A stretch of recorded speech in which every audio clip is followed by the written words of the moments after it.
চর্চা এবং বাজেট 2025-এ কি কি আসতে চলেছে সেই দিকে।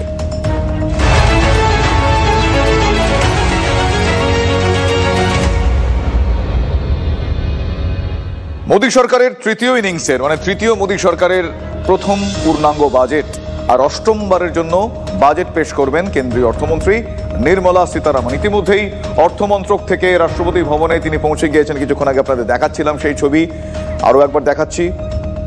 রাষ্ট্রপতির বাজেট অনুমোদন, একই ফ্রেমে নির্মলা সীতারামন, দ্রৌপদী মুর্মু। এরপর সংসদে ফিরে মন্ত্রিসভার বৈঠকে তিনি যোগ দেবেন। ইতিমধ্যেই সংসদের উদ্দেশ্যে তার কনভয় রওনা দিয়ে দিয়েছে। বাজেটে অনুমোদন দেবে কেন্দ্রীয় মন্ত্রিসভা। এরপর সকাল 11টায় সংসদে বাজেট পেশ করবেন নির্মলা সীতারামন। আপনাদের সেই কনভয়ের ছবি দেখাবো।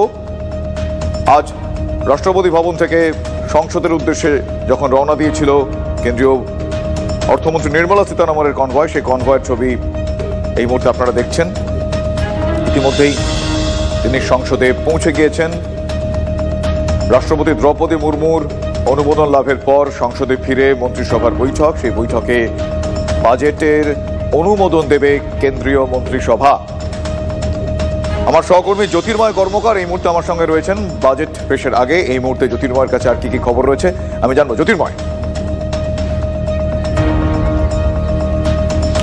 দেখো, যে সময় এই নির্বাচন হচ্ছে, যে সময় এই বাজেট পেশ হচ্ছে সেটা যথেষ্ট তাৎপর্যপূর্ণ। তার কারণ একদিক থেকে দিল্লি নির্বাচনের আবহ এবং তার পাশাপাশি সবথেকে যেটা গুরুত্বপূর্ণ বিষয়, মহারাষ্ট্র হরিয়ানা জেতার পর বিজেপি লোকসভা নির্বাচনের ধাক্কা থেকে যে একটা মোমেন্টাম তৈরি করেছে, সেখান থেকে বেরিয়ে এসে যে মোমেন্টাম তৈরি করেছে সেই মোমেন্টাম তারা দিল্লি নির্বাচনে ধরে রাখতে চাইছে এবং এই মুহূর্তে ইন্ডিয়া জোট কার্যত ছত্রখান। আর এই পরিস্থিতিতে দাঁড়িয়ে এই বাজেটকেই হাতিয়ার হিসেবে যে প্রধানমন্ত্রী নরেন্দ্র মোদী ব্যবহার করবেন সে কথা বলার অপেক্ষা রাখে না। গতকাল তৃণমূল কংগ্রেস সহ কার্যত প্রত্যেকটা বিরোধী দল দাবি করেছে যে আয়কর ছাড় এই মুহূর্তে কার্যত নিড অফ দ্য আওয়ার। তার কারণ মধ্যবিত্তের ওপরে যেভাবে চাপ বাড়ছে, একদিক থেকে তাদের আয়করের চাপ, ইনডিরেক্ট ট্যাক্সের চাপ এবং তার পাশাপাশি যেভাবে দ্রব্যমূল্য বৃদ্ধি হচ্ছে, প্রত্যেকটা বিষয় মধ্যবিত্তের ওপরে চাপ তৈরি করছে। গতকাল প্রধানমন্ত্রী নরেন্দ্র মোদী বাজেট অধিবেশনের একেবারে সূচনায় সংবাদ মাধ্যমের মুখোমুখি হয়ে যে বক্তৃতা করেছেন সেখানে তিনি কয়েকটি শব্দ উল্লেখ করেছেন যেখান থেকে বাজেটের সম্ভাবনা কি কি হতে পারে তার একটা আপাতত আন্দাজ আমরা করতে পারি। তিনি বলেছেন যে গরিব এবং মধ্যবিত্তদের জন্য মা লক্ষ্মী কৃপা করুক, অর্থাৎ কোথাও গরিব এবং মধ্যবিত্তের কথা ভাবা হয় কিনা সেটা সবথেকে বেশি গুরুত্বপূর্ণ ব্যাপার। মহিলা সশক্তিকরণের কথা তিনি উল্লেখ করেছেন।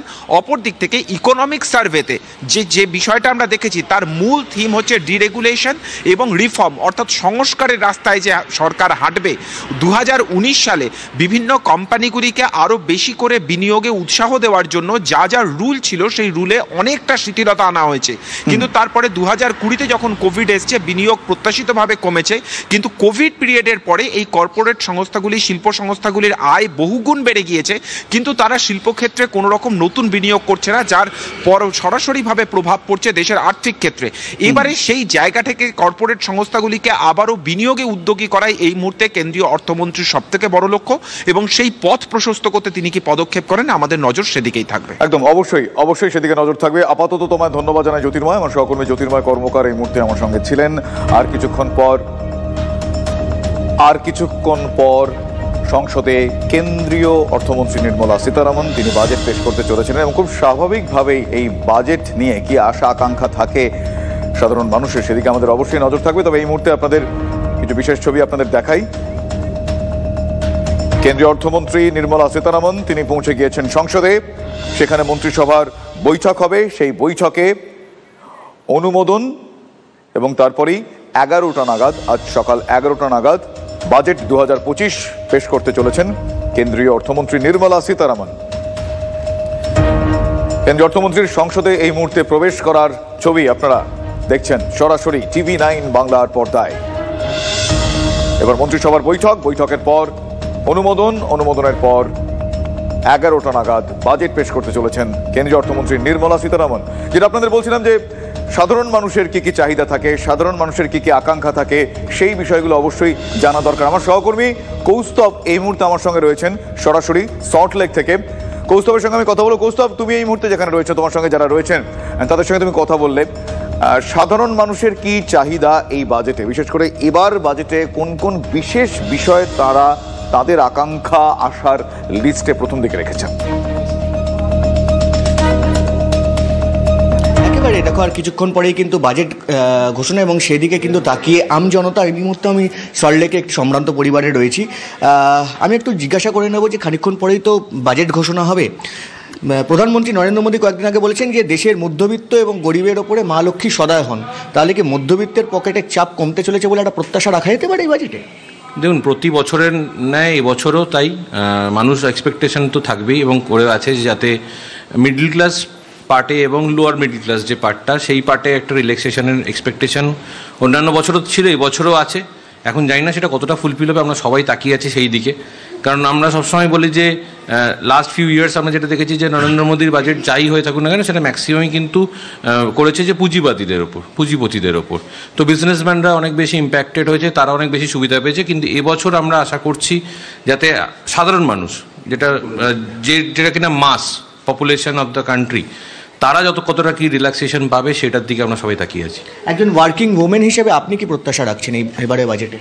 দেখুন, আমাদের স্ল্যাব রেটটা যেটা ছিল মানে নিউ রেজিমেতে 7 লাখ অবধি, আর স্ট্যান্ডার্ড ডিডাকশন নিয়ে আরও 75,000, কিন্তু সেটা আরেকটু বাড়ালে ভালো হয়। যেহেতু আমরা চাইবো যে আরও আমাদের সোর্স অফ ইনকাম, যেরকম আমাদের প্রধানমন্ত্রী বলেছেন যে আমাদের বাড়ানো উচিত, বা উনি নানা রকম সেরকম সুযোগ তৈরি করছেন, তাহলে আমরা চাইবো যে তাহলে স্ল্যাব রেটটাও যদি আর একটু বাড়ানো যায়, মানে আমাদের ডিরেক্ট ট্যাক্সের ওপরে, তাহলে মনে হয় ভালো হয়। তাহলে অনেকটা চাপ কমে আমাদের সাধারণ মানুষের ওপরে, যারা বড় মানে যারা বেশি ইনকাম করেন বা তাদের চাপটা হয়তো অতটাও পড়ে না, যেরকম আমাদের সাধারণ মধ্যবিত্ত ফ্যামিলিতে যেরকম পড়ে আর কি।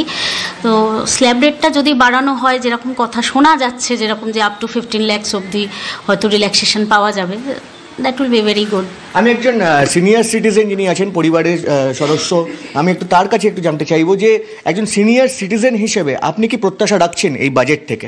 দেখুন, আমি একজন পেনশনার হিসাবে আমি চাইবো 8 পে কমিশন, যেটা অশ্বিনী বৈষ্ণব কিছুদিন আগে ঘোষণা করেছিল, সেটা জলদি যাতে লাগু হয়। এবং আমাদের আগেরবারে ফিটমেন্ট ফ্যাক্টর ছিল 2.56, এইটা আমরা ডিমান্ড ছিল 3.68 যেন ফিটমেন্ট ফ্যাক্টরটা হয়। এবং আমরা চাইবো যে অন্যান্য জিনিসের দামের পাশাপাশি কেন্দ্রীয় সরকারি কর্মচারীদের 18 মাস করোনার সময় কিন্তু কেটে রেখেছিল টাকা নরেন্দ্র মোদী, সেটা কিন্তু দেয়নি, সেটা যেন ইমিডিয়েট দেয়। সেই 2020-21 থেকে টাকাটা কেটে রেখেছে, আজ পর্যন্ত 18 মাস আমরা পাইনি। এবং পেনশনের যে আমাদের যে স্ল্যাব 80 আপ হলে পর আমরা পাই 75, ওগুলো যেন কথা হয়েছিল যেন 60-এর পর 65-তে 5%, 65 থেকে 70-এ 5%, 70 থেকে 75-এ 5%, এইভাবে ধাপে ধাপে দেবে। কারণ অনেকে 75 বা 80 পৌঁছাতে পারে না, তার আগেই মারা যান, যাতে তারা রিটায়ারমেন্টের পরে অন্তত 1% করে 5% করেও যাতে পায়, সেইটা আমরা চাইব। একজন মহিলা হিসেবে ঘরে সারাক্ষণ ব্যস্ত থাকেন বিভিন্ন কাজে, আপনি কি প্রত্যাশা রাখছেন এই বাজেট থেকে?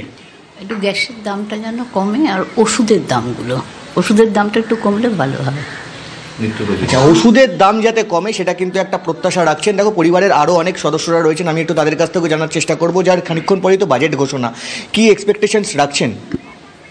নিত্য প্রয়োজনীয় জিনিসের দাম যেন কমবে, যেগুলো লাইফ সেভিং ড্রাগস, তারপরে জিএসটিটা যেন মুকুব করা হয়। আর ডে টু ডে আমাদের গ্যাসের দাম তো জেঠিমা বললেন যে গ্যাসের দাম কমানো, পেট্রোল ডিজেল এগুলোর দামও যাতে সরকার নির্ধারণ করে, সেটা যেন। নারী সুরক্ষা একটা বিশাল বড় জিনিস, নারী সুরক্ষায় জোর দেওয়ার কথা এবারে বলেছেন দেশের প্রধানমন্ত্রী। আপনি কি এক্সপেক্ট রাখছেন যে এই বাজেটের সেরকম কোনো ঘোষণা হতে পারে যাতে নারী সুরক্ষার দিকটাও একটা বড় জায়গা থেকে উঠে আসে? সেই জায়গা থেকে একজন নারী হিসেবে কি এক্সপেক্ট করছেন? হ্যাঁ, এখনকার দিনে নারী সুরক্ষাটা তো সত্যি খুব একটা দরকারি জিনিস, কারণ প্রত্যেককে আজকাল বেরোতে হয়, ইভেন নানা রকম, অনেক সময় আমাদের অনেক রাত্রিরও হয় আসতে। তো সেক্ষেত্রে একটা মানে সেফটি, মানে রাত্রির হলে আমার বাড়ির লোকেরাও চিন্তা করে, এবং অনেক সময় আমরা একা ফিরতে গেলে আমাদেরও কোথাও একটা হেজিটেশন হয়, ভয় লাগে।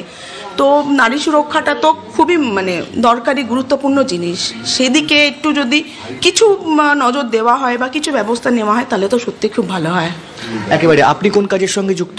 আমি চাকরি করি একটি বিদেশি সংস্থায় দোভাষী হিসেবে। তো ডেফিনেটলি একটা ইন্টারেস্টিং জব। তো কি প্রত্যাশা রাখছেন এই বাজেট থেকে? তো সবার মধ্যে যে কোনো চাকরিজীবীর মধ্যে আমরাও চাইবো যে স্ল্যাবটা যেন একটু ইনক্রিজ হয়, স্ল্যাবটা ইনক্রিজ হলে আর কিছুই হবে না, লোকের কাছে কিছু হাতে পয়সা আসবে, কেনা বেচা বাড়বে, জিডিপিটা বাড়বে। কেননা আগের বছর দেখেছি জিডিপিটা অনেকটা পড়ে গিয়েছিল আমাদের। তো মানুষের কাছে ডিসপোজেবল ইনকাম দিতে হবে, মোদ্দা কথা যে তাই নিত্য প্রয়োজনীয় জিনিসের দাম তো কমাতেই হবে। বাকি যেসব